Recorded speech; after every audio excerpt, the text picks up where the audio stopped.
pressure in the air, and the fourth young lord is shocked at how this can happen. He wonders even if he swings his sword. Hajin is just standing there, but his body is being ripped to shreds, and he is targeting his Serpent King demonic arts core energy barrier like it's just a piece of paper. He is not even moving his body, and he takes out his sword to attack him at the same time. The fourth tries to attack him. He uses the heaven-splitting triple slash technique and tears his body with his sword. He then falls to the ground, and Hajin asks him about his last words and says the lives of humans' life disperse away meaninglessly like the smoke of the tobacco he always smokes. He then takes out his sword after saying goodbye, but he faces some formless energy that bounds his sword and stops him from doing so. He is the penal hall master Gagu and recalls they agreed not to cause any further trouble. He asks Hajin to put his sword down at this moment and uses the skill of avoid capturing object. It is a skill that allows someone to control the movement of an object without touching it. It's a skill that requires advanced martial arts knowledge. Hajin asks him why he should be nice to someone who wants to kill him, and he replies that they are still in their territory. He cannot accept them fighting there even if they are the young lord. Hajin turns toward him, says he doesn't know his place, and asks him if he wants them to tremble in fear of the penal law hall regardless of their status. He swings his sword and breaks his energy form, and Gagu is shocked to see that he broke the inner energy chain in just one attack. He asks him if he can take responsibility for antagonizing the penal law hall. But Hajin attacks him, saying this is something he should be taking, and Gagu finds that the depth of his demonic energy is comparable to that of Supreme Peak, but his demonic arts skill doesn't live up to it.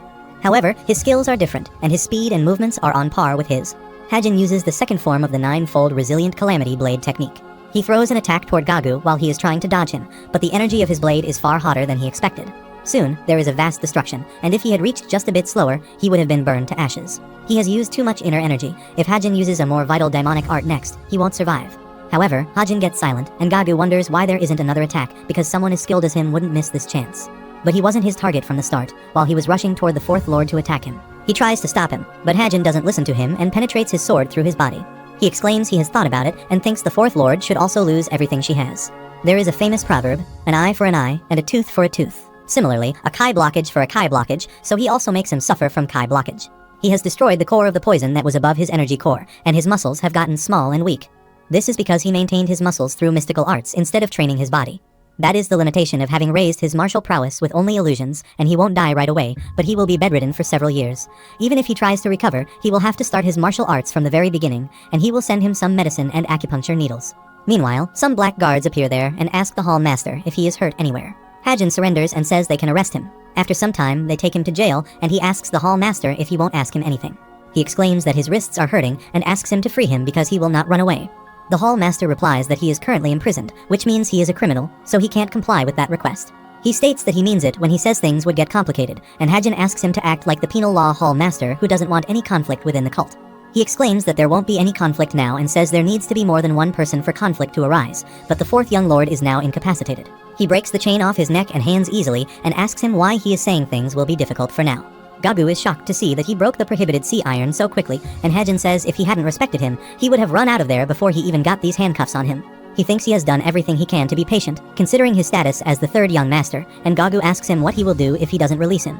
Hajin didn't think he was someone to drag out conversations with meaningless theoretical situations, but he guessed he was mistaken. He is about to leave when Gagu warns him, saying he will keep an eye on him. Hajin warns him not to get in his way, and he doesn't want to become enemies with the penal law hall. Gagu exclaims he is really confident when he hasn't been named as the successor yet, and he is one of many candidates. He leaves the prison without saying anything, and Gagu thinks he is a complex and dangerous man. He observed that the third young lord's martial arts were more potent and brutal than the demon cult's martial arts, and the sword technique he used was that of the orthodox faction.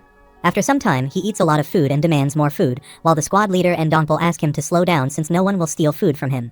She asks him if the penal law hall didn't feed him, and he replies that they only serve stale rice and wild vegetables. Dongpul asks him if it is all over now, and if there will be any retaliation from the fourth young lord or higher-ups. He says the fourth lord is now crippled and can't even move his body, and the higher-ups turn their heads the other way when it comes to fights between candidates, so he doesn't think anything will happen. It's all over now, and everything is taken care of, so he asks them to return to their organizations. He calls Dongpul and says he has been with his way for way too long, and he is not just a regular member of the Guardian Court, and he is the third leader. He then calls the squad leader Yui and asks her to get back to her responsibilities as squad leader too. She replies that she is already doing what she needs to do, and that he does not need to tell her. He is done eating, so he leaves, saying goodbye. Yui says he is so heartless, and he didn't have to go away so coldly. She asks Dongpul if he is also upset by his behavior, but he has a weird expression on his face. He states that he feels like the young master is saying goodbye to them for the last time. He then goes to Anhwa, calls her, and says she doesn't need to move like this, but she sits on his feet and thanks him for saving his life. He is glad to see that she is okay while she is just crying badly. On the other side, the first guardian informs the demon lord that the fourth is in a very bad condition. His energy core is broken, and the poison is taking over his body. He is holding on to his physical strength, but even if he gets lucky, he will just barely avoid becoming a cripple. The demon lord asks him what the livelihood of recovery is, and he replies that the physicians of the Blood Spirit Pavilion assessed that it's basically impossible. Even if they are able to heal the poison and internal injuries, the energy core is too severely damaged for him to return to his previous life. He asks the first guardian to leave, and the demon lord thinks he always thought that the third lord would end his life, but he lets him live. He wonders why the third changed his mind at the moment, or if he wanted to make the fourth suffer the same fate. He thinks about his recent activities, the private meeting with the Internal Enlightenment Facility Master, the fight with the Berserk Demon Squad leader, and now the fight at the Penal Law Hall. The third has created more chaos than possible for one person in the last few days, but what's important is that he managed to achieve his goals in all that chaos. He thinks this is how one side of the succession fight collapses. It is stated that the fourth young lord, Hong Yuamun, is the son of the patriarch of the Jiaxa family who had as much talent as any other child. With time, the fourth became sly like a venomous viper, like all those who had inherited the true blood of the Jiaxa family, but that was fine. It doesn't matter what one's personality is like as long as one's talents bloom, but the problem is that Hong Yuamun didn't tend to his talents. He did the bare minimum. He was strong for his age, but that was the way he lost. But the third young lord is different, and there was a time when he was similar to the fourth, but after waking from Kai blockage, he has been striving to do the most rather than the least. A small but significant difference decided the outcome of their fight. On the other side, Anqua informs Hajin about a guest at their home, and he is surprised to see Yeonsun there. He asks her what brings her there and wonders why she is there since there isn't anything unresolved between them anymore. She replies that she has a favor to ask him and asks him to come to his residence if he has the time. She tells him that it's about the martial arts method he taught her, and it hasn't been long, but there is already a difference. He replies that the person must be very talented because it's not easy for most people to achieve it in a short period of time. She reveals that she had picked out that child herself to be her successor, and Hajin asks her if it is okay for her to tell him something like that. She states that it's not something she should be announcing to anyone, but she doesn't really care anyway. She doesn't trust people, but she trusts situations, and judging from the situation back then and now, she doesn't think they will ever become enemies. Hajin tells her that her successor's recovery is going well and asks her what she wants from him now. She states that she made all the final decisions in the Internal Enlightenment Facility, but the child is responsible for commanding and carrying out the decisions. Therefore, her hands and feet are basically bound right now, and if the situation continues for more than a month, the cult will suffer severe losses. Hajin thinks this is not good for the Internal Enlightenment Facility Master, who has a strong ego and knows better than anyone how this cult works, to ask him for help. He thinks Yeonsun would do anything to try to persuade him, if it's for the sake of the Internal Enlightenment Facility. He observes his eyes and feels that it's like she's telling him she won't accept no for an answer. However, he asks her to make a deal with him, and is sure she would feel burdened if he just helped her one-sidedly. She asks him if she wants something from him in return, and he says there isn't anything he can think of at the top of his head. Suddenly, he remembers something and thinks the facility master, their blessed and merciful Internal Enlightenment Facility, manages the livelihood of the cult. All the goods that are distributed in the cult are sourced from outside, and he asks her if the things get delivered there, or if they go out.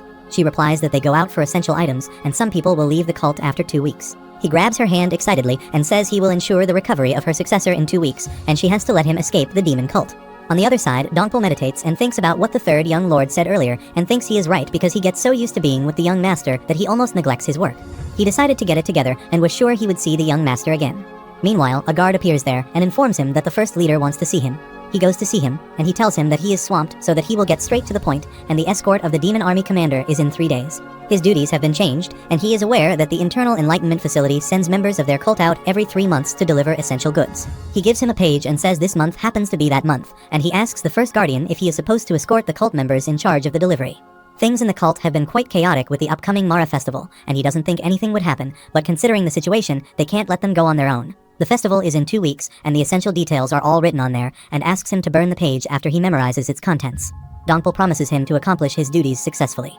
At the same time, the facility master takes Hajin to her successor, and tells him that her name is Juhua, and that she is just as skilled with getting work done as she is with martial arts. She was known for being a genius when she entered the cult, and she is just in charge of a part of the facility, but she's also serving as an overseer without anyone knowing.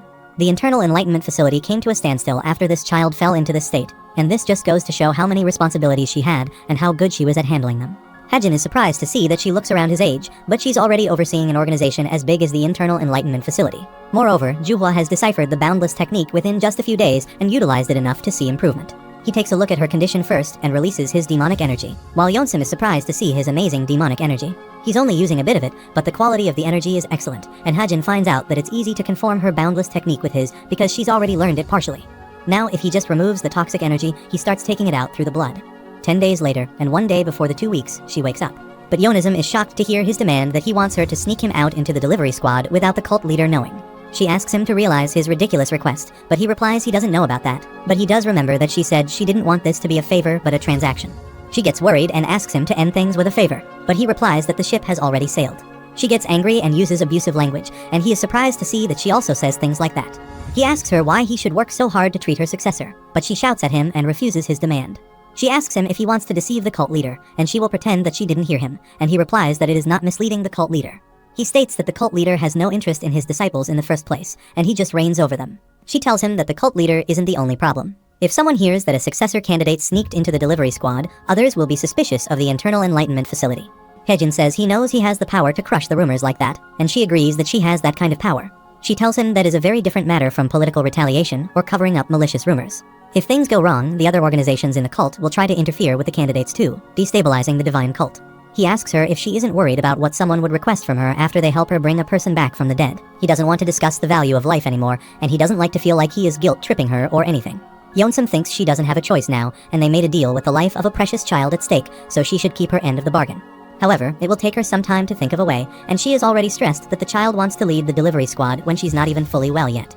Hajin asks her if her successor wants to lead the delivery squad, but she is in no shape to take on such a role just yet.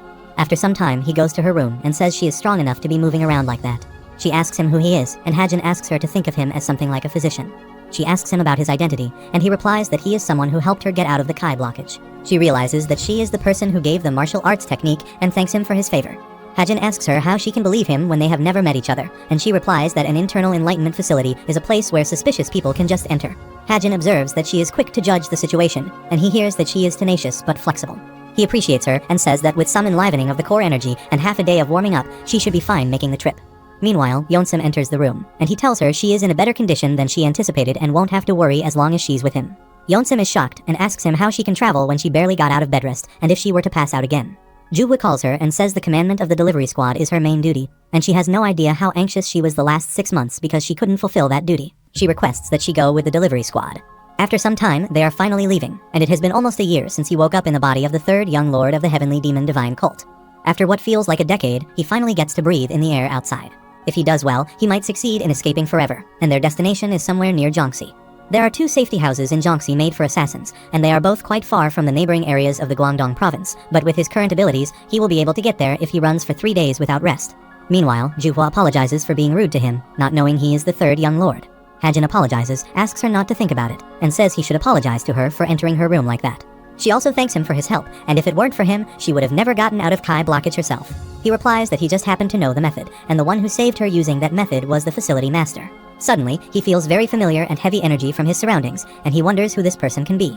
At the same time, Dongpul appears outside and introduces himself as the substitute commander of the delivery squad, and he has come there to escort them to their destination. Hajin is shocked to see him there and wonders what he is doing there. He is instructing the other guards to accompany their delivery squad, while Hajin thinks it will be terrible for him if he sees him there. He asks Juhwa how her body is doing and if she circulated her Kai today. He grabs her hand and lets her sleep, saying sleep is the best medicine, so she should sleep for a bit. He then calls Dongpul from the cart, and he is surprised at some familiar voice and thinks it is definitely the third young lord's voice. Hajin again calls him from his cart and asks him to come to him, and he shockingly asks him what he is doing there or if he is part of the delivery squad this month. Hajin asks him not to talk out loud and to communicate with him with the distant whispering technique, and he asks him why they are in charge of escorting the delivery squad. Dongpul replies that the atmosphere doesn't seem quite right as the Mara festival is just around the corner, so they are tasked to escort the delivery squad and ask him if he is on some secret mission. Hajin asks him to think something like that and not to tell anyone he is there. He has never expected that the very person he is the closest to in the cult would be there when he is trying to run away. He wonders if he will successfully run away when things are like this. On the other side, Iron Blood Fortress Steel Will Squad Captain Oh Jonghwa is waiting for the delivery squad to come their way, and they will attack them. However, he is unhappy because he has been assigned to such a lowly mission with those inferior people. One of his guards asks him to use his words carefully because they are still a well-trained organization, but he gets angry with him. He asks him to remind him that he brought him in as vice captain despite his shitty swordsmanship. He exclaims that they, the Iron Blood Fortress, are still the most powerful, and no one can do anything to them. He thinks robbing the demon cult delivery team would be a piece of cake for them, and they have to work with the Southern Savage Beast Palace. They really live up to their names because they are just beasts. He thinks no one would ever want to work with them because they are just hungry beasts who will eat anyone coming their way. It had been about a decade since they last saw people from the demon cult, and he hoped that it would be good fun this time. On the other side, Juhwa wakes up and gets scared to see Hajin there, and he asks her to be careful because he will get a scolding from the facility master if she pulls a back muscle. She is surprised that she slept for half a day, but Hajin tells her she slept for half a day. It is good that he puts her to sleep because her body was exhausted from all the activity immediately after emerging from Kai blockage. Even if she has prepared well with the internalization of power and Kai circulation, he is still human, so he asks her to rest. He gives her something to eat, saying she would be hungry after being asleep for 2 days, and gives her the rice balls and beef jerky made by the delivery squad. She thanks him. Hajin says she is the reason he is present there and also takes Goldie from his luggage. Juhwa gets scared to see him, but he doesn't notice her reaction and offers some rice balls to Goldie to eat. He then tells Juhwa that his name is Goldie, and she asks him if he is his pet. She is shocked because she has never met someone with a fox as a pet. He then leaves the cart, saying he will rest, and goes to Dongpul, who has called him. First, he apologizes to him, saying he should not call him in the forest at the moment, while Hajin says there is no need to be so formal with him when he is already stressed enough. He asks him if he faced any inconveniences in the carriage, and he calls him there because he thought he should know this in advance. It's a message they received in the Guardian Court before they set off, and this was the reason they were assigned to this mission.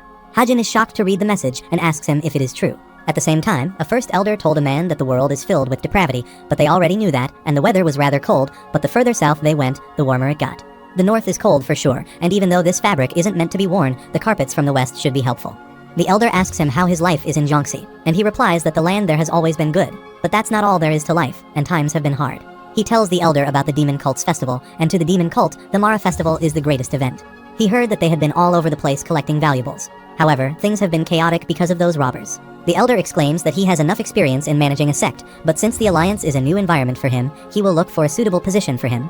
The man gets up and thanks him and says he doesn't know who might have heard that his cultivation has reached the entrance realm. He asks the elder to be careful because he is worried that the evil cult members might do something to him. The elder laughs and says he may be old, but he is still sprightly, and even if the demon cult leader were to come, he would scold him and tell him to get out of his sight. He is the righteous Heavenly Alliance's first elder, Yong Ilryong, and Hajin remembers him from his previous life.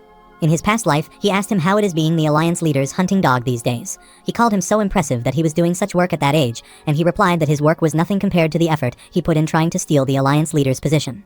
Young says it seems like it's about time he retires, and he is not as discreet in his work as before. Now, people are talking about him and calling him the world's best martial artist. Hajin asked him why he was upset that some assassin was the first elder of the righteous Heavenly Alliance and said he didn't care about what the public thinks. He angrily called him and said he would give him a piece of advice and asked him to watch his back. After that, in the last moment of his life, he was the one who cut off his right leg without mercy. He is now angry to think that he is nearby, while Dongpul is unable to understand what he is talking about. On the other side, the squad leader Yui comes to his home for a drink, but she can't sense his presence there. Angwa tells her that he is not there and only says that he is going to train. She is surprised that he went for training when he was already that strong. Later, she finds his sword there and is surprised at how he can leave his sword behind when he is gone for training. At the same time, Hajin asks himself to calm down because it doesn't matter whether Young is nearby or not, and his goal is just freedom. He decides to visit all the safe houses he has prepared throughout the Central Plains, recover his martial arts, earn money, and then leave the country. He can't forget his goal and dream, but he wants to kill the first Elder Young at any cost. Juhwa felt his expression and asked him if he was okay. Suddenly, Goldie jumps from her lap and reaches his face. On the other hand, the subordinate tells Dongpul that there is not too much to take back, which means the things they are taking are really valuable. The subordinate asks him what kind of audacious would try to rob the divine cult, and Dongpul says they still shouldn't let their guard down until they are done. They realize that the patrol team is late, and they are not usually the kind of dawdle, and it seems like the terrain is slowing them down. After a while, they see some of them coming toward them in an injured state and tell them that there's a fight at the handover point. Dongpul asks him whom they fight with, and they tell him that they are in the midst of making their retreat. There's a very skilled martial artist among them, and Hajin comes outside and asks them about the person. On the other side, the squad leader is watching the things their men have stolen, and says these are all rare medicinal herbs. They wonder why they are buying these things in bulk, and why these things are necessary for the Mana Festival. One of his subordinates tells them that there are no survivors on the enemy's side, and they obtained all of their items too, so they just need to set the place on fire before leaving.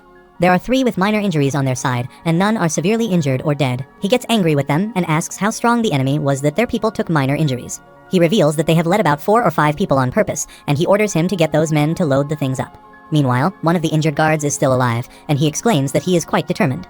He is the one who got hit by his palm strike, and the guard asks him if he is from the inner cult. The squad leader makes fun, saying they are funny to worship the demon lord, and all of the demon cult members are out of their minds. He kicks him again, saying he should die and go to his demon god if he likes him so much, and keeps his shoe on his neck and asks him to die.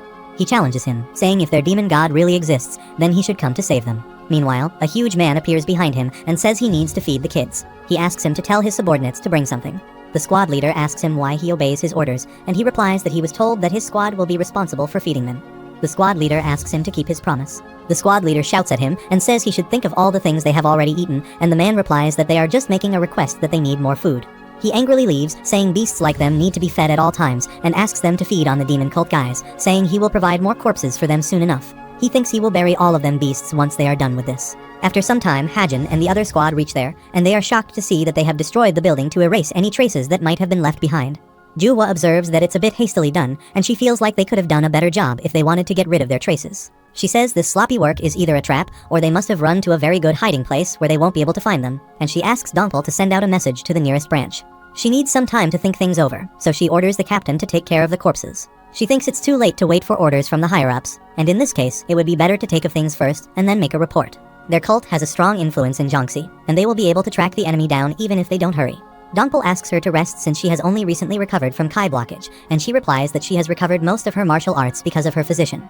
Donkle thinks if she were impatient or obsessed with just getting accomplished, she would never take such actions. She has recovered from Kai blockage so quickly, and he wonders if she was talking about the young master when she said physician. Meanwhile, Hajin calls him to the carriage, saying he has a favor to ask of him, and he gives him the blade he asked for. He replies that he will be able to find their trail about 20 kilometers northeast, and the enemy's pretty intense, so they should try to avoid an all-out confrontation as much as possible. He states that the Guardian Court's top priority is to safely escort the delivery squad back to the cult with the goods. He advises them to move as quietly as they can before uncovering who the enemy is. Donkle asks him what he will do then, but he orders him to get moving and runs away from there. He thinks something is not correct, and clearly, the demon cult has a strong influence in Jiangxi, but the Righteous Heavenly Alliance's first elder is also there. He needs to find out what is going on there.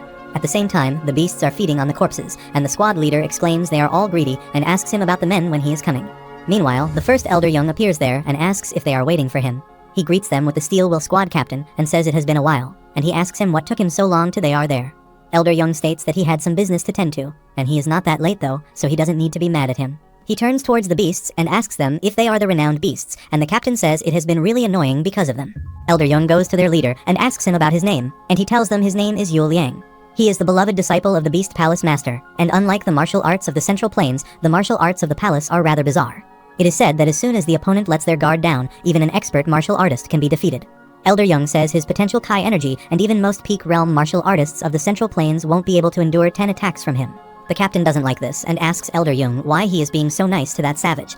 He replies that each and every one of the 4 outer wall palaces is an organization with very skilled martial artists. They are relatively quiet now, but it's only sensible to find out as much as he can about an organization that he doesn't know will be an enemy or an ally. The squad captain says if they're an ally, they should kill them, and Elder Young says he needs to do something about that temper of his if he wishes to climb even higher.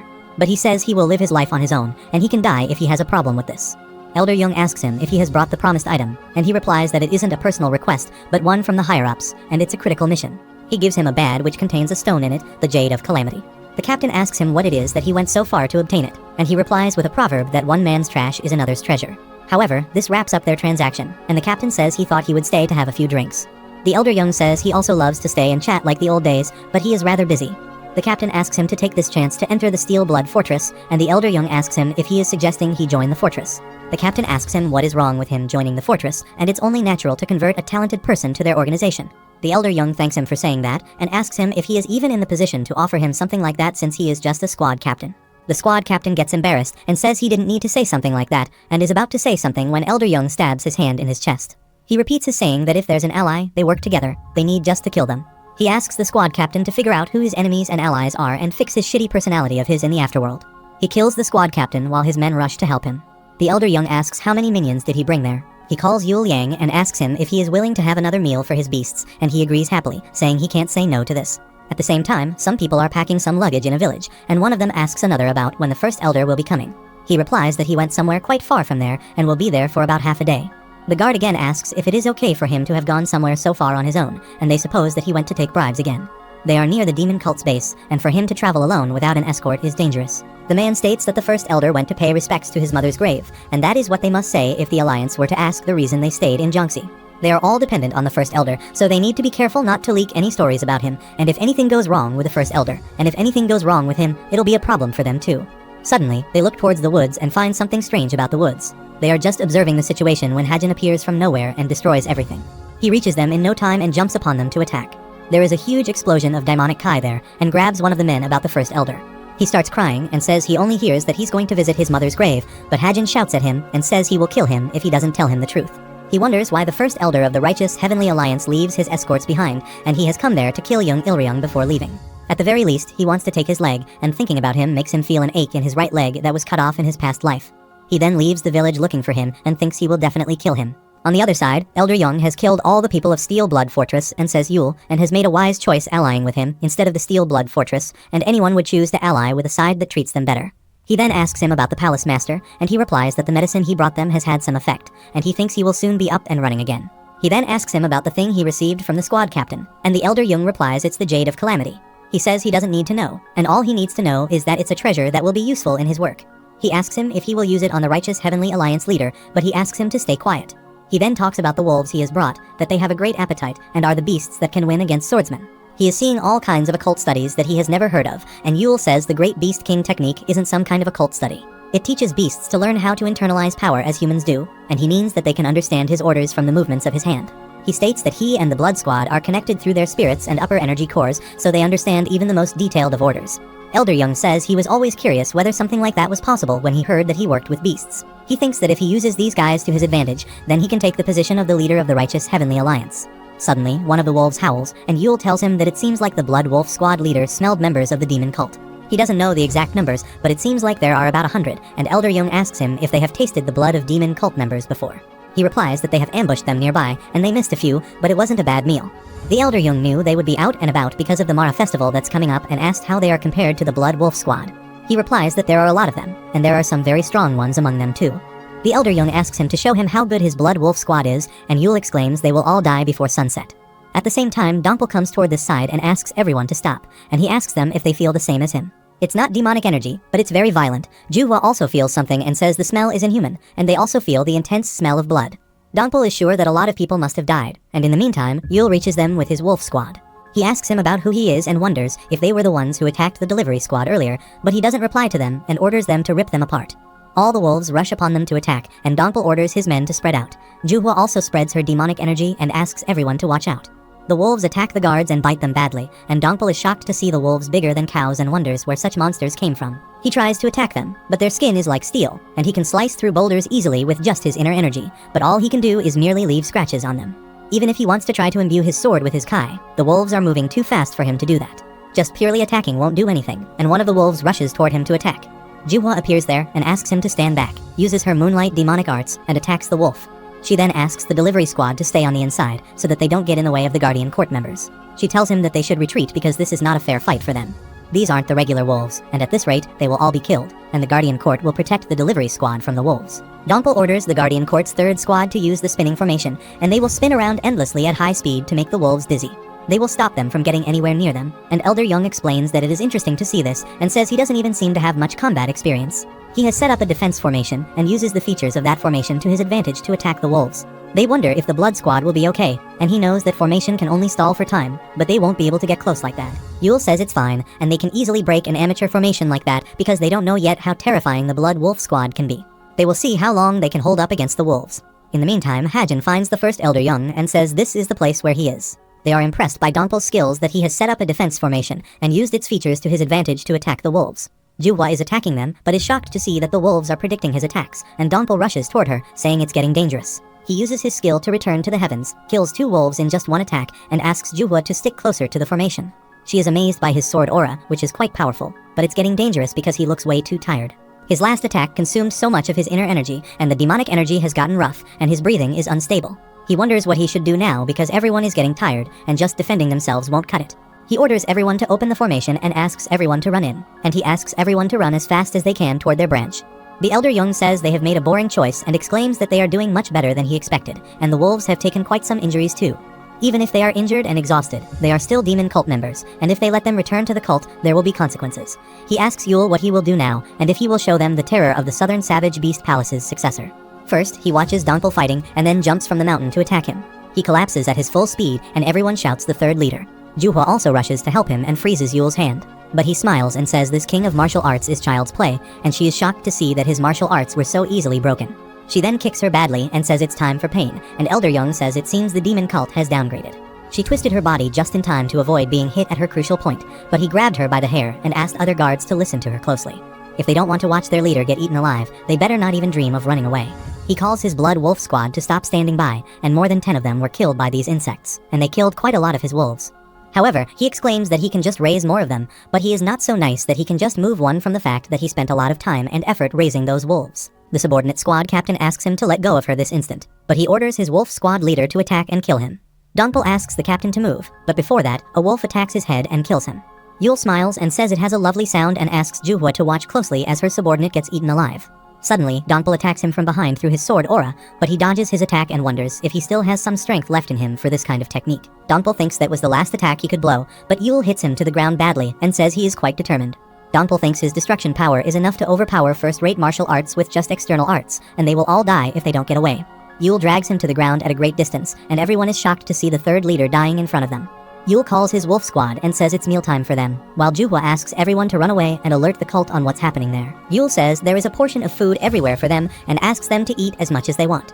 He has called forth the beasts around the area too and says their bodies will be ripped to pieces and they will die unimaginably painful deaths. All the beasts surround them and the Elder Jung is happy to see this interesting scene. The beasts of the demon cult are being subjugated to real beasts, and this Jiangxi is dotted with delusions. A swordsmanship who saved a family because he could not stand injustice, the romanticization of sharing a drink on a sailboat over friendship. However, Jianghu is just one face of the world, and it's not something he likes, but the world revolves around one rule, which the demon cult people love to chant. Eat and be eaten is the rule of beasts. In the end, humans are beasts too. Whether they rip someone to pieces or deceive them to their death, they kill and kill to reach the top. He thinks mortality and ethics mean nothing in the world of beasts, and it is the reason they exist in this world to struggle to climb to the top. Meanwhile, Donpal gets up again and Yule says he doesn't need to struggle so hard, and that he will die just like them anyway. Donpal desperately remembers his third young master, and wonders how he will save the squad members in this hell and fulfill his duties. Juhua is also worried about what she should do, and she needs to find a way out of there, and needs to think in a hurry. Meanwhile, a beast rushes toward her from behind, and is about to attack her when someone appears from behind and slashes the wolf into 2 parts. They are shocked to see that it is the third young lord who has come there for their help, and Elder Jung is also shocked to see him. He jumps upon them to attack and says there sure are a lot of beasts. He uses his demonic energy to tear many of the beasts. The beasts rush toward him and Hajin says it will be even better if they all come together at him like that. He uses his demonic energy to kill them all while Yule is angrily watching him and wonders who he is. Hajin says he came there to kill just one guy, but there is a whole mountain of trash he needs to get rid of. Everyone is watching him with hope, and he turns toward Yule and says he doesn't have the time for this today, but he will kill him too at least before leaving. He then sees Elder Jung and releases a large amount of killing intent toward him. He then asks him to just wait for a bit and he will make Sahini out of his flesh. On the other side, the facility master is having a cup of tea with the Heavenly Demon Divine Cult's general strategist, Ho Yoseong. He says she is throwing away her honesty, and she says the other person will be taken aback if she suddenly changes topics like that. He states that he is talking about the third young lord, and says she has been meeting him quite often these days. She wonders how he knew about this, or if he has a spy on her, and he tells her that the generella strategist position of the divine cult is rather lonely. So he has kept his ears open to what has been going on lately, and it's rather amusing otherwise he wouldn't be able to survive there. He tells her people called her a cold dictator and one of the top slayers of the cult, but she hasn't been living up to her nicknames recently. She asks him if he is comfortable saying those things to her face, and he replies that people say that it's not a sin to talk bad about someone, even if it's the cult leader, as long as they are not present. He asks her to lessen his workload, and she thinks if things go wrong, he might be able to manipulate her. He acts like someone impulsive, but he's the scariest and pickiest person in the divine cult. Yoseong says he is curious about if the Internal Enlightenment Facility is breaking their neutrality and supporting the third young lord. She emphasizes again that the Internal Enlightenment Facility will not interfere in the successor fight. He asks her if she will do this as an individual, and she thinks that he is provoking him on purpose to try and see if she breaks. He says he can't interfere with the choice she makes, and he trusts her as she cares about the cult so much. He says he is curious why someone so loyal to the cult would send the third young lord outside of the cult without a single word to him. He then asks her not to take this as sarcasm or a threat, and he will not send her to the penal law hall or anything. She asks him why she is so curious about the third young lord, and he says this is just innocent curiosity. He exclaims that all of the divine cult has their attention focused on the third young lord, and people kill others they don't even know, so he thought he would save the lives of people he doesn't know instead. He is a successor candidate who has been growing more influential and stronger at a very fast rate ever since resolving his Kai blockage. Yeonsum says she can't describe how he is, and he should meet him himself. He asks her if there is something about him that can't be explained, and he smiles at her, saying he has never seen him talk about someone in such a manner. She says he can meet him whenever he wants, and he says something interesting happens whenever he feels too bored. He is thinking of treating him to tea once he returns, and thinks he will take care of all the work he has until he gets back. On the other hand, Hajin has killed many wolves, and the Elder Young wonders if he is from the demon cult. He observes that he attacks the wolves, but the direction of his bloodthirst is pointed at him. Yule calls him furiously and asks how he dares to kill the Blood Wolf squad in front of his own eyes, and Hajin asks him if he is the leader of these mutts. He also asks him why he is playing subordinate to that old man, and there is no point in listening to a dead man. He releases his energy and says he doesn't know where he came from, but he will kill him if he is also from the demon cult. Hajin thinks this man smells like the wolves, and Yul orders the leader of the wolves squad to attack him. Hajin thinks he orders the wolves around using a connection through their energy core. But Goldie releases his energy and stares at the wolf, which scares him. He releases a weird sharp sound, and it is so loud that everyone grabs their ears to protect themselves. In the meantime, the wolf falls to the ground in front of Goldie, and he jumps upon him. Yul is shocked to see a small but powerful beast, and thinks it's a different beast wearing the skin of a beast. He wonders if this is a mystical creature that causes all kinds of mysterious happenings in legends. It's not comparable to any beast in the southern savage beast clave. Even the Tiger King looks pathetic in comparison. Hajin smiles and says he knows that he isn't just an ordinary fox, and Yul is surprised to see that he is not affected at all by that cry, while the cry should have put fear into the minds of all living beings who heard it. He asks Hajin who he is and why he is going around with a monster like that. He releases his demonic energy, says he will rip open that mouth of his, and uses the skill of Divine Southern Wolf Fist. Their fists collide with each other, and Yul is shocked to see that his Divine Fist is losing to him. His muscles are being twisted, his bones are being crushed, and the bones in his left arm have been completely shattered. This isn't a matter of inner energy or skill, and he is just that much stronger than him. He was always confident that he was superior in strength to anyone except for Head Bear. Suddenly, Hajin disappears in front of him, appears in just a second, and punches his stomach badly. Yul is still shocked at how he can lose to a mere demon cult member. Hajin throws him away at a distance and says he remembers a sect that controls best, and a sect that is as strong as the Central Plains Great Sect. He releases his demonic energy and says we'll kill him at the moment. Yul wants to say him something, but Hajin reacts quickly and cuts his head with the rock behind him. The Elder Jung is also shocked that the successor of the Southern Savage Beast Palace was killed by that young demon cult member. He then rushes toward the Elder Jung and says he has waited so long for him, but now he is dead. He jumps upon him thinking he could have just passed by since it was something that happened in his past life, and he could just live a new life. But his legs kept hurting, and he couldn't let it go and cut the same leg he cut off that day.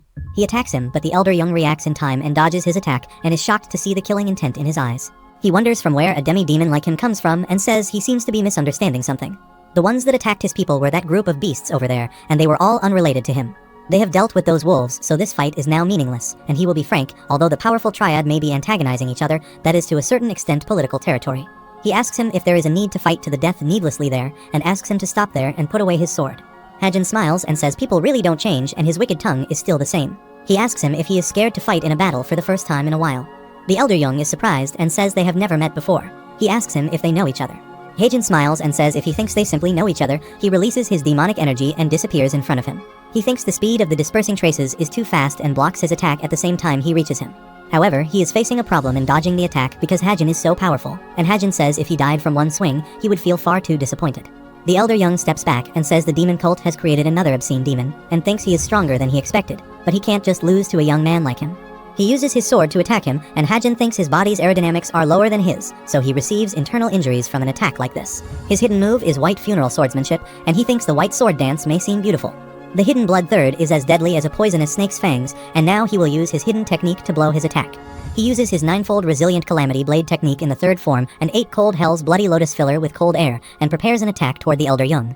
He is shocked to see that blade technique and thinks he has definitely seen it before. He thinks the righteous Heavenly Alliance's worst secret weapon assassinated all sorts of masters under the command of the leading power. He remembers this is the assassin King Chun Hajin's blade technique. The Elder Jung removes his clothes and asks him about who he is to be using Hajin's blade technique.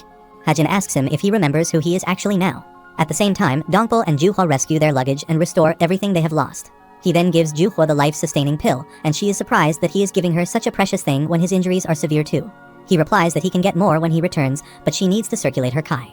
She thanked him while he was worried because this was the worst situation, and he couldn't protect anyone properly at such an important moment. He received the young lord's help again this time, and he would have nothing to say even if he lost his rights as a guardian upon returning to the cult. However, he has never seen the young lord so furious before, and he feels like he has a deep resentment. Juhua tells him that the search has finished, so he can ask the demi-demon transportation unit to guard him, and now he needs to help the young lord.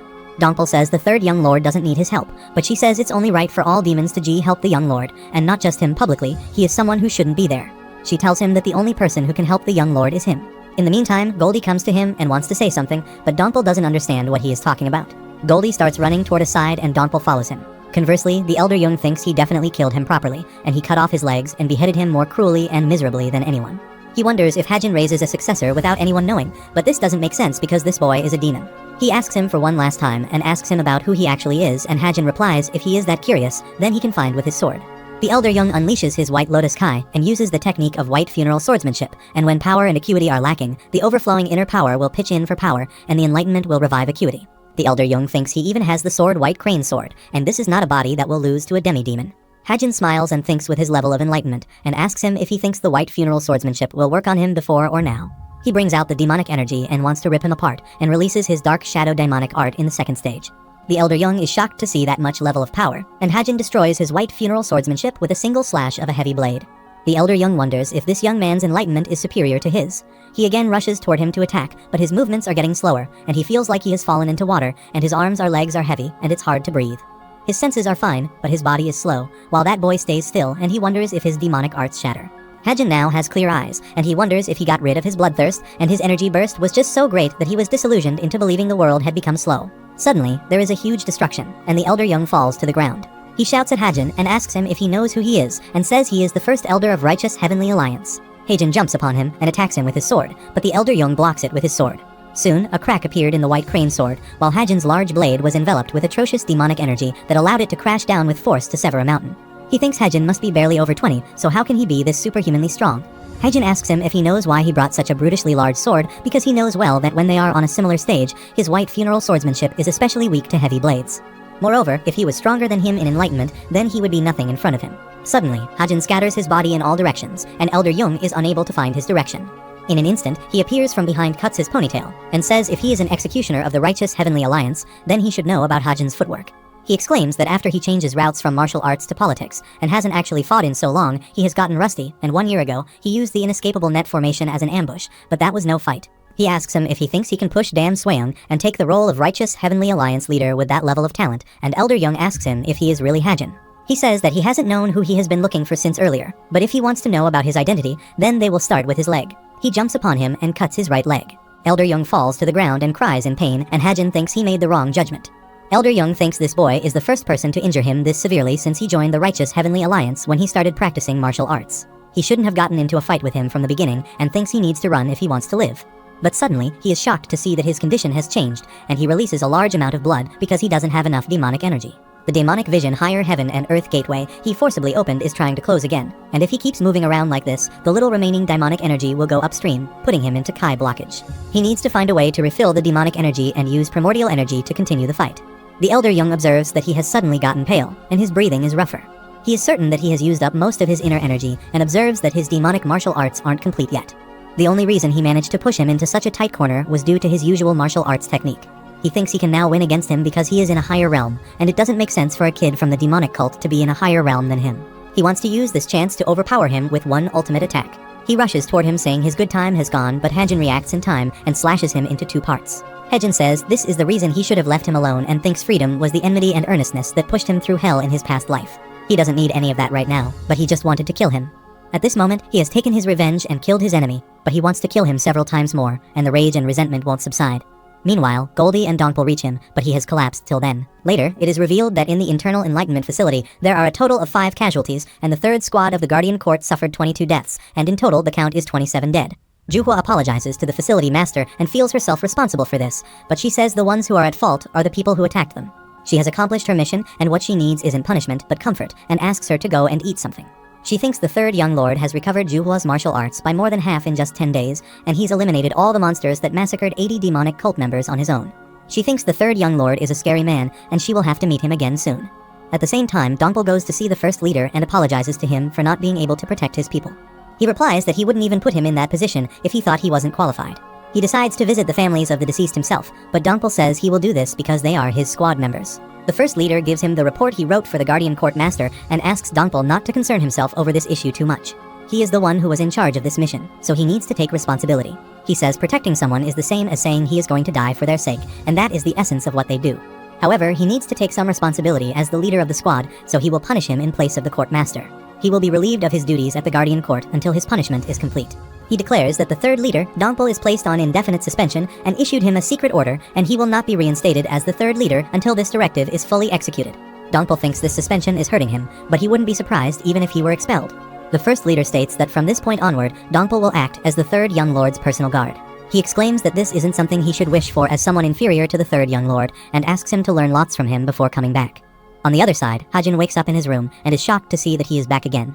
He remembers that he passed out there and was brought back like a piece of burden, and Donkpol put him in the carriage. He gets up and gets out of his room thinking he can't be like this, and remembers the moment he heard Young's name, he saw red. He didn't know the resentment in him ran that deep, and now he wondered if he really wanted freedom or if it was revenge. He sees Dongpul outside and asks home when he arrives there, and he asks him to eat together since he is getting hungry. Dongpul says there is something he must tell him beforehand. He bows before him and says he is Dongpul and swears as his loyal servant to dedicate himself to protecting him as his personal guard. Haejin is surprised to hear about the personal guard and is shocked when Dongpul says he will reside there from now on and will act as his personal guard. Now, Haejin's dream of escape is escaping him, and now he won't be able to get freedom soon. After some time, Anqua offers them the food, and they praise her cooking skill. Haejin thinks he came back alive, but that fight with Young was dangerous, and unlike the demonic arts underground prison spirit guard gateway. His demonic vision of a higher heaven and earth gateway is at the second level, and it implodes the demonic energy itself to accumulate the essence of the demon endlessly. He needs a substitute until his dark shadow demonic art is complete, and it would help if he had a skill that would work against different types of martial arts like when he fought Young. He asks Dongpul if he remembers when he brought him a blade last time, and asks him where he got that. He replies that he got it from the Demonic King weapon storage, and that is one of the weapon storages maintained by the cult. He remembers that in the information provided by Yonism, there were references to weapon storage. Mind Demon Weapon Storage is the weapon storage accessible to ordinary members of the cult, and most members acquire their weapons from there. The Demonic King weapon storage is located deep within the heart of the cult, and this storage houses the treasured blades and swords of the cult. Only captains of combat squads and those of higher rank are permitted entry. Divine weapons are sometimes stored there as well. Similarly, the Heavenly Semen Weapon Storage is the cult's best weapon storage with very restricted entry. The only people with access are the cult leader and the successor. Even the Great Nine demonic elders cannot go in without the cult's leader's permission. He tells Dongpul that he needs the cult leader's permission to get into the Heavenly Demon Weapon Storage, and asks him if he knows how he can get the permission.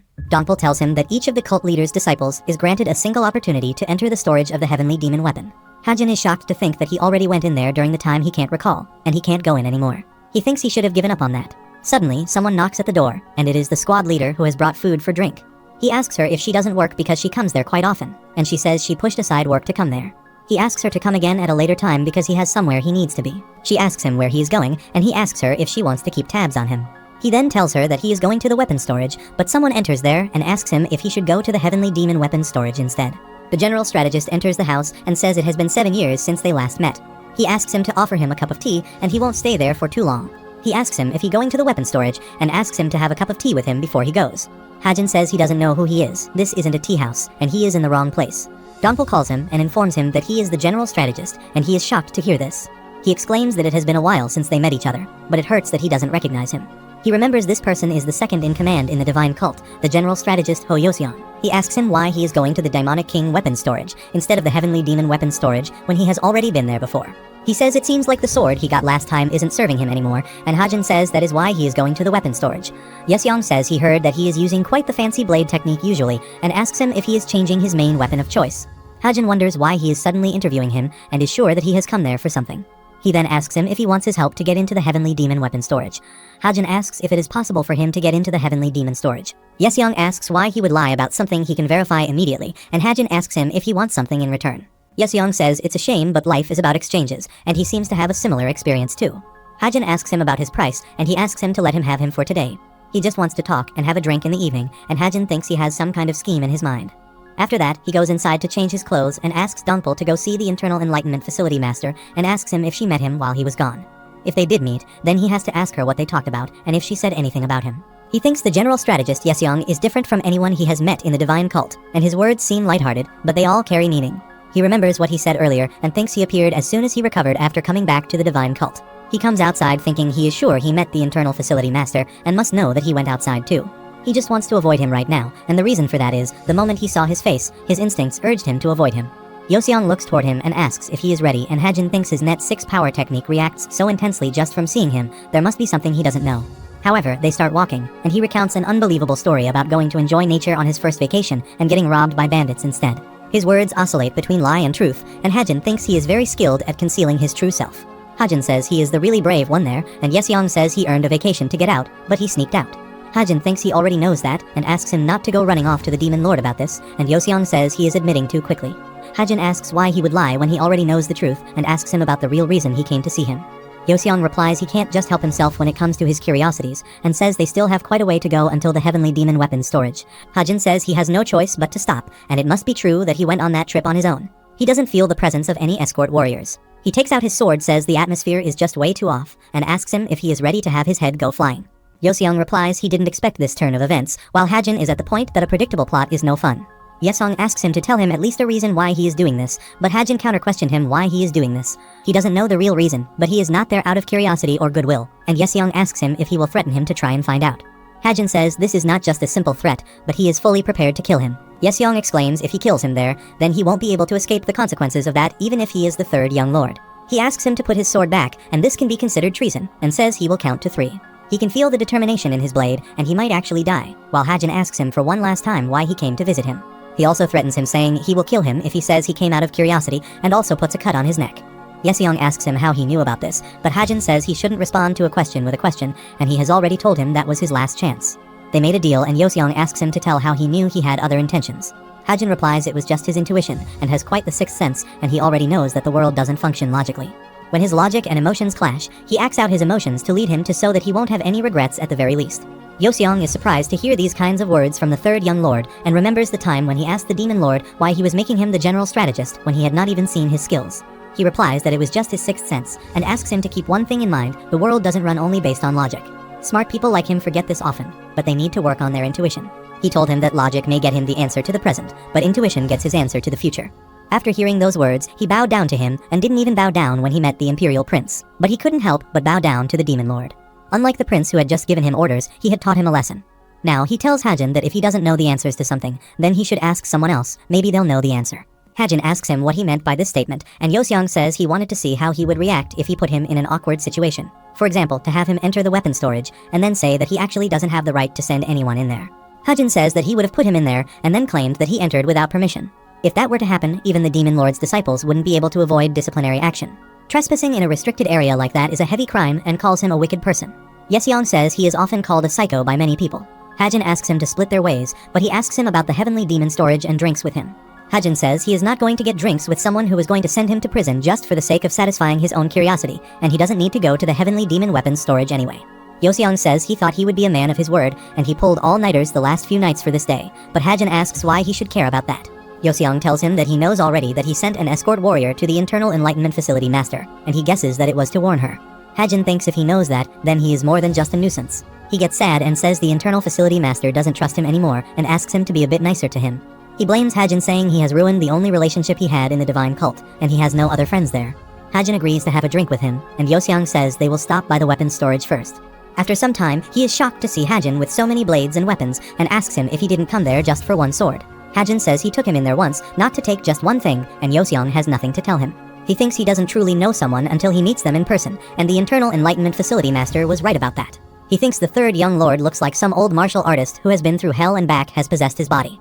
However, he can't doubt him because he made it out of the demonic judgment pavilion alive, but he's not someone who would harm the divine cult, and he assumes that is also why the demon lord has left him alone. After a while, Donpul reaches there and is surprised to see all the weapons with him. He tells him that he got these weapons from the heavenly demon weapon storage.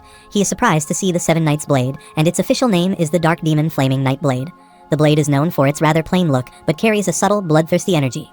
It was the seventh heavenly demon's favorite back in the day. Those twin blades are the northern winter winds of red and blue, the meteor twin blades, and the Seven Knights blade is famed because of its owner, but the meteor twin blades truly embody the term divine weapon.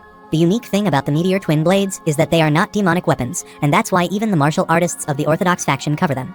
Donpul praises him for bringing back amazing weapons, and Hajin says he just liked them, and he won't keep them if they don't feel right in the battle. Donpul thinks the third young lord is more concerned about whether the sword suits him than its history or fame, and that is what he expected from him. After a while, he shows him a sword and asks if he knows about it, but he replies that he has never seen it before. Hajin says it was tucked away in the corner of the storage, and asks him if he wants to try holding it, and when he picks it up, he feels like it is really heavy, and its weight is about 30 or 40 kilograms. Hajin says it's not something he would use for long battles, but there's something about it that draws him. Unlike the other weapons that were displayed on shelves, this one was just in a corner, so he didn't even know its name. He has been calling it the Dragon Scale Blade because of its handle, and Donpul thinks his young master really has a bad naming sense. He was amazed when he saw the young master at the solitary bamboo grove, and was handling all weapons effortlessly. He then gives him another sword and asks him to unsheath, and he trusts his judgment, but he can't be sure it's to his liking. However, it suits his heavy and serious martial arts style, so he chooses it, and Donpul unsheathes the sword on his command. It's one of the divine cult's 5 great demonic swords, and one of Jonghu's 10 great demonic swords, the Silent King Sword. The Silent King Sword is also known as the Sword of Silence, and doesn't reveal all its demonic power unless it finds the owner worthy. But once it recognizes a worthy owner, it unleashes incredible force. This is a sword handpicked for him by the young master from the heavenly demon weapons storage, and he can't thank him enough, but overdoing it might diminish the favor he's shown. He is determined to protect him his entire life. He bows before him again and swears to be the best demon cult member, and Hajin just smiles at seeing him. Suddenly, someone knocks at the door and says it is a message from the demon god's palace, and Hajin thinks this seems to be horrible for him. After some time, he is in front of the demon lord, pays his respects to him, and asks him to have a drink with him. He hopes that the demon lord won't ask him about sneaking out. The demon lord asks him about his training, and Hajin says he is being too kind to him. First, the demon lord says he was pretty harsh with the fourth, and Hajin is shocked that he came out of nowhere. The fourth Serpent King demonic art is a newly revised version of the Gyeoksa family's martial arts. The demon lord says he was stubborn and skilled, and not many would think of inventing a new martial art at his age, and it started off poorly, but gradually improved over 3 years. Eventually, the demonic art became quite formidable, and Hajin thinks he is talking a lot today, and he doesn't know what point he is trying to make though. After a while, the Demon King says the fourth's demonic art couldn't be considered complete, and he had talent, but wasted it on plotting schemes. Someone who doesn't know his own talent is just an ignorant fool, and the Demon Lord abhors those who are ignorant. In the end, he was disappointed with the fourth, and he shouldn't have wasted his life like that. Then, he defeated him, which was totally unexpected for him. He already knew about the fourth's ambitions, and that he would never take his position, but he didn't expect him to fall out of the succession race so soon. He said to abhor those who are ignorant, and asked Hajin if he knew what kind of people he admired and respected. He admires those kind of people who defy his expectations, and he did exactly that and more. Therefore, he admires and respects him, and Hajin is shocked to see that the world's best demon respects him. Admiration and respect are difficult to obtain, but someone as great as him is telling him that he admires and respects him. His excitement induces pride, followed by a wave of self-loathing. He thinks he was raised as the righteous Heavenly Alliance's secret weapon and lived as the Alliance leader's loyal dog. Having endured countless horrors, the term pitiful barely captures the life he has led, and now he is being acknowledged by the Heavenly Demon Cult's Demon Lord. He hates himself for how much he is enjoying this recognition, and a single compliment from the Demon Lord has made him so proud.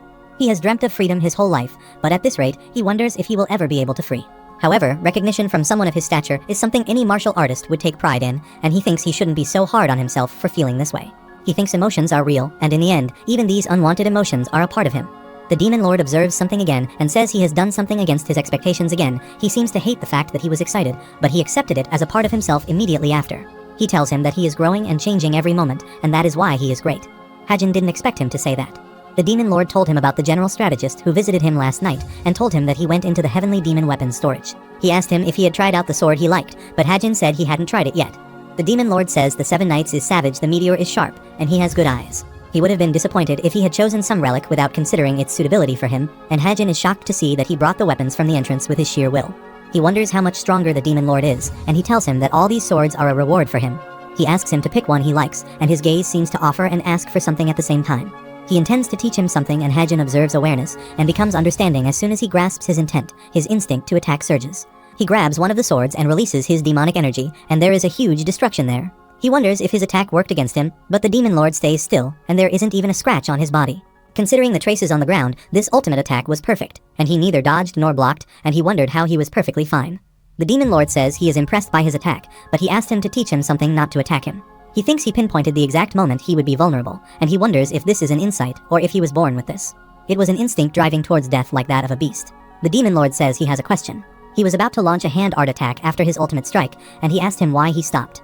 Hajin is shocked that he noticed his intentions in that split second, and says there was no specific reason to stop, he just had to, and it wasn't because he knew that he stopped. He thinks this wasn't because he knew that he stopped, and if he had charged in, he would have been struck by his barrier, so that was also an instinct. The Demon Lord asks him to get ready for the next round, and he says he will teach him, and he doesn't even know what he possesses yet. Therefore, he has yet to teach him anything, and asks him to come at him with the intent to kill this time. He opens the gates of hell of the dark shadow demonic art, and uses 9 heaven contraction divine steps. He jumps up on the Demon Lord to attack and slashes his sword in the air, but the Demon Lord stays unharmed this time too. There is a huge destruction there, and Hajin is trying to attack him again and again. On the other side, the Berserk squad leader enters Hajin's house and asks Onqua about where he is. She tells him that he is at the Demon Lord's palace, and she wonders how he is busier than her when he is jobless. Onqua gets angry about this and says she is so disrespectful to the young master, and the squad leader asks if she is not scared to be saying that in front of her. However, she can't hit her because she is too small, so she holds back. Meanwhile, Donpal approaches them and says they don't know when the young master will return, so if she is there to drink, then she can go back. She asks him to stop messing with his sword and go to the Guardian Court for training. But she is shocked to hear that he is actually assigned as the young master's bodyguard, and also asks him where he got that sword. He tells her that the young master gave it to her, and asks him where her sword is since he gave one to him. She shouts at him, and they both wish that young master came back quickly because they can't handle this woman. On the other side, Hajin is out of breath and is tired, but the Demon Lord asks him to get up again and attacks him. He thinks the inescapable net formation of the righteous Heavenly Alliance wasn't that bad, and he is only half as strong as he was in his past life, but he gave it to him all each time, but the Demon Lord is perfectly fine. However, he learned a lot from this, and fighting someone as strong as him is a lesson in itself. The demon lord always made him anxious, but he finally did something nice, and he asked him to come back to the gazebo. In the evening, the demon lord takes him to his room and asks him how his training was today. Hajin replies that half a day felt like half a year, and also gives him something that indicates the missing parts of his martial arts. He tells him that his demonic arts are on par with the 10 great demonic arts, but there were gaps since it's a recent creation. He pours a drink for him and says this should be of help, and Hajin is shocked that he spotted the weaknesses and needed changes in the dark shadow demonic art in just half a day. He had never received anything like this before, and he didn't know he had this side to him, and this was the lesson he was teaching him. He thanks the demon lord, but he says it's an obvious reward that should be given to a disciple who has surprised